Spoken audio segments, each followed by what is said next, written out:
Nakumpiska ang shabu, mga baril at bala mula sa 5 arestadong suspek sa isinagawang joint bypass operation ng Maguindanao del Sur PNP sa Barangay Catilda, Tupaglas, Maguindanao del Sur nito lamang Agosto taong kasalukuyan.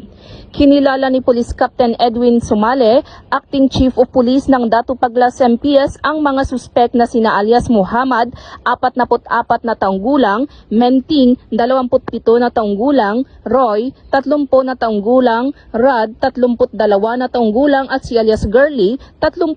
na taong gulang at pawang mga residente ng Maguindanao del Sur.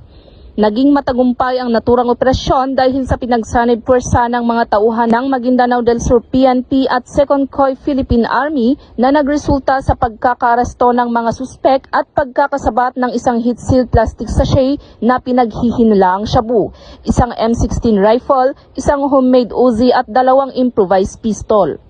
Ang mga suspek ay kasalukuyang nasa kustodiya ng Datupaglas MPS at nahaharap sa kasong paglabag sa kasong Section 21 ng RA 9165 o Comprehensive Dangerous Drugs Act of 2002 at RA 10591 o Comprehensive Firearms and Ammunition Regulations Act.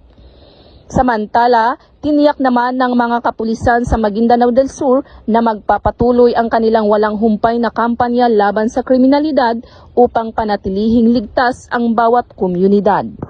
Mula rito sa rehiyon ng Bangsamoro, ako ang inyong Police News Network Correspondent, Patrolwoman Leonora Gawang, alagad ng batas, tagataguyod ng Balitang Pulis.